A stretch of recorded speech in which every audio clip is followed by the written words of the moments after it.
ചെറുകഥയെ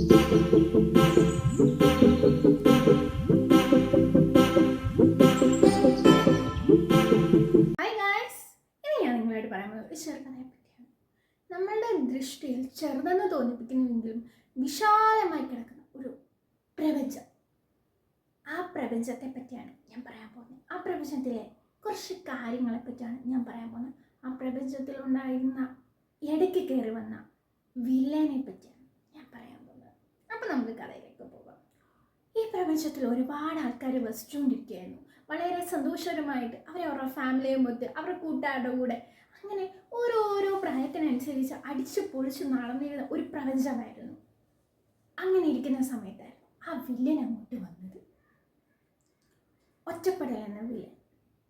ആ വില്ലൻ വന്നത് എങ്ങനെയാണെന്ന് വെച്ച് കഴിഞ്ഞാൽ, കുറേയധികം യുവാക്കൾ രസിച്ച് കളിച്ച് നടന്നിരുന്ന സമയത്ത് സ്ട്രെസ് എന്ന ഒരാൾ കടന്നു വന്നു.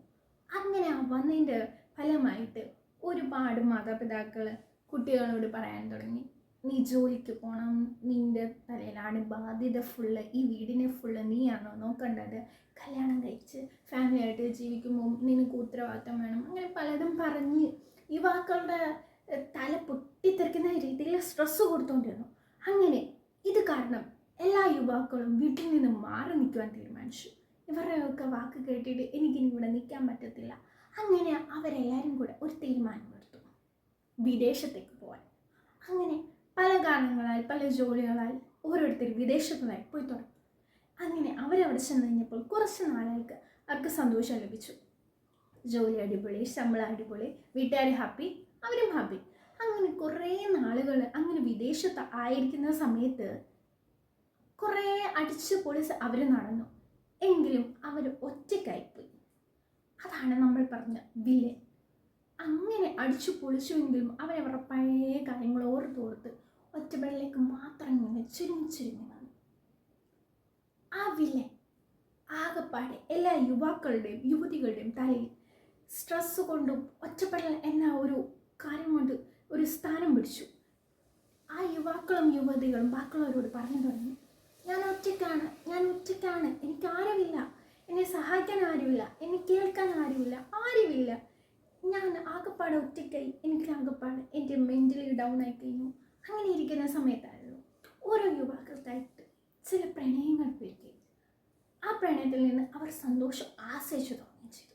അങ്ങനെ ആസ്വദിച്ച് കുറച്ച് കാലഘട്ടം കഴിയുമ്പോഴത്തേക്കും ഈ യുവതികൾക്ക് ഒരു തോന്നലുണ്ടായി, ഇവർ ഭയങ്കരമായിട്ട് നമ്മൾ ലിമിറ്റ് ചെയ്യുന്നു, ഇനി ഇവരിൽ നിൽക്കാൻ എനിക്ക് പറ്റത്തില്ല, എനിക്ക് എൻ്റെ ഫ്രീഡം, എനിക്ക് എൻ്റെ ലക്ഷ്യങ്ങൾ തേടിപ്പോണം എന്നും പറഞ്ഞു പല യുവാക്കളിൽ നിന്നും ആ യുവതികൾ ബ്രേക്കപ്പ് എന്നൊരു വാക്കിലൂടെ അവരുടെ ജീവിതത്തിൽ നിന്നും എന്നേക്കുമായിട്ട് ഇറങ്ങിപ്പോയി. ഇത് യുവാക്കളിൽ കൂടുതൽ ഒറ്റപ്പെടലിന് കാരണമുണ്ടാക്കി. ഈ ഒറ്റപ്പെടൽ എന്ന വില്ലൻ കൂടുതലായിട്ട് ബ്രെയിനിനെ പിടിച്ചാക്കാൻ തുടങ്ങി. സ്ട്രെസ്സ് വില്ലൻ ആ ഒരു ജോലി സ്ഥലത്തും അവിടെ ഇവിടെ എല്ലാവരും പോകുന്ന ആ സമയത്തെല്ലാം അവർക്ക് ഒരു പാസ്റ്റ് ഹോൾഡ് ചെയ്തു. എൻ്റെ അച്ഛനും അമ്മയും കൂടെ ഉണ്ടായിരുന്നെങ്കിൽ, അല്ലെങ്കിൽ എൻ്റെ ഫാമിലി കൂടെ ഉണ്ടായി, എൻ്റെ ഫ്രണ്ട്സ് കൂടെ ഉണ്ടായിരുന്നു, ഞാൻ ഇങ്ങനെ ഒറ്റപ്പെടുത്തില്ലായിരുന്നു. അവളെന്നെ ഇട്ടേച്ച് പോയി, എന്തുകൊണ്ടായിരിക്കും ഇട്ടേച്ച് പോയാൽ, ഞാൻ എന്നെ കാണാൻ കൊള്ളാത്തതുകൊണ്ടാണോ, ഞാൻ എന്തൊക്കെ ചെയ്തു, അങ്ങനെ പല പല കാരണങ്ങളെ യുവാക്കൾ വിഷമിച്ചു തുടങ്ങി. അങ്ങനെ ഈ ഒറ്റപ്പെടൽ എന്ന വില്ലൻ അവരുടെ ബ്രെയിനിനെ കീഴടക്കിക്കൊണ്ടിരുന്നു. ഓരോ ദിവസവും അവരുടെ ഹൃദയങ്ങളെ കീഴടക്കിക്കൊണ്ടിരുന്നു. അവരുടെ പണികളെല്ലാം അവർ ചെയ്യുന്നതിൻ്റെ സമയത്ത് ഡള്ളായി വന്നു തുടങ്ങി. അങ്ങനെ കീഴടക്കി ഇപ്പോൾ ആ വില്ലൻ എല്ലാ യുവാക്കളുടെയും ഇപ്പോൾ യുവതികളുടെയും തലയിൽ ഇങ്ങനെ അമർന്നിരിക്കുകയാണ്. ഈ കുഞ്ഞു ബ്രെയിനിനെ ഇങ്ങനെ അമർന്ന് ഇങ്ങനെ കാർന്ന് തിന്നുകയാണ്. ഇങ്ങനെ കാർന്ന് തിന്നുകൊണ്ടിരിക്കുകയാണ് ആ വില്ലൻ. നിങ്ങളാണ് തീരുമാനിക്കേണ്ടത്, ഈ വില്ലൻ നിങ്ങളുടെ ലൈഫിനെ കാർന്നു തിന്നണോ, അതോ ഇതിൽ നിന്നും ഒരു വിച്ഛേദനം വേണമെന്ന്. ഇങ്ങനെ കാർന്നു തിന്ന് നിങ്ങളുടെ ലൈഫ് ഫുള്ളും കളയണം, അതോ ഇതിൽ നിന്നൊരു വിച്ഛേദനം വേണോ എന്ന് നിങ്ങൾ ആലോചിക്കേണ്ട ഒരു കാര്യമുണ്ട്. ഈ പ്രപഞ്ചത്തിൽ അനേകായിരം ആൾക്കാരുണ്ട്. പല വേദനകളാൽ പല കഷ്ടപ്പെടാൽ കഴിയുന്ന ഒരുപാട് പേര്. പ്രളയം വന്നു, കോവിഡ് വന്നു, പല രോഗങ്ങളും ഇപ്പോഴും നിലനിൽക്കുന്ന ഈ സമയത്ത് നിങ്ങൾ ആലോചിക്കണം, ഇതിലെന്തെങ്കിലും ഒരു രോഗം ഇതിലേതെങ്കിലും ഒരു രോഗം നിങ്ങളെ പിടിച്ചുപോകും. നിങ്ങൾക്ക് ശാരീരികമായി എന്തെങ്കിലും പ്രശ്നമുണ്ടോ? തല വലുതായിട്ട് ആ തലയും തൂക്കി നടങ്ങുന്ന എത്രയോ പേരുണ്ട്. സ്കിൻ അലർജി ആയിട്ട് കാലുകൊണ്ട് നടക്കാൻ പറ്റാത്ത എത്രയോ പേരുണ്ട്. കൈയില്ലാതെ മുട്ടുകൊണ്ട് ഒരു കൈ മാത്രമായിട്ട് നടക്കുന്ന എത്രയോ പേരുണ്ട്. വീൽ ചെയറിൽ നടക്കുന്ന, മുട്ടില്ലാതെ കാൽമുട്ടില്ലാതെ വീൽ ചെയറിൽ നടക്കുന്ന എത്രയോ പേരുണ്ട്.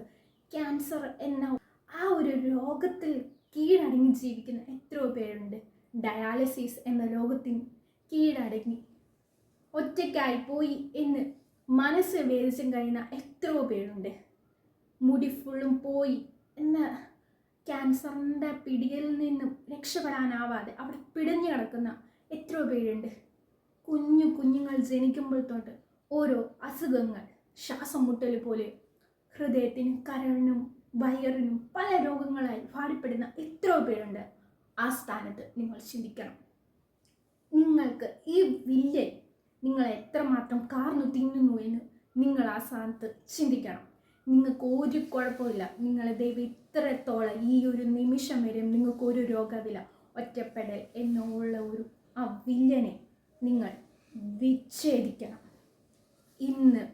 ഇന്നെങ്കിൽ ഇന്ന് നിങ്ങൾ അവിടെ നിന്നും ഇറങ്ങാൻ തയ്യാറാകണം. അവസരം നിങ്ങളുടെ ഫ്രണ്ടിലുണ്ട്. നിങ്ങൾ കണ്ണു തുറന്ന് കാണുക. ഒറ്റപ്പെടലിൽ നിന്ന് നമുക്ക് രക്ഷപ്പെടാൻ അനേകായിരം അവസരങ്ങളുണ്ട്, അനേകായിരം വഴികളുണ്ട്. എന്നാൽ ചെറുപ്പകാലത്തിൽ തന്നെ മകളെ നഷ്ടപ്പെട്ട അച്ഛനമ്മമാർക്ക് അവർക്കത് തിരിച്ചു കിട്ടുമോ? ഈ രോഗങ്ങളാൽ ഭാരങ്ങൾ അനുഭവിച്ച് അതിന് കീഴ്പ്പെട്ട് നടക്കുന്നവർക്ക് അത് തിരിച്ചു കൊടുക്കാൻ സാധിക്കുമോ? ഇതിൻ്റെ തീവ്രതയിൽ നിൽക്കുന്ന ക്യാൻസർ പോലുള്ള തീവ്രതയിൽ നിൽക്കുന്ന രോഗങ്ങളിൽ നിന്ന് അവർക്ക് പഴയ പോലെ കയറി വരാൻ സാധിക്കുമോ?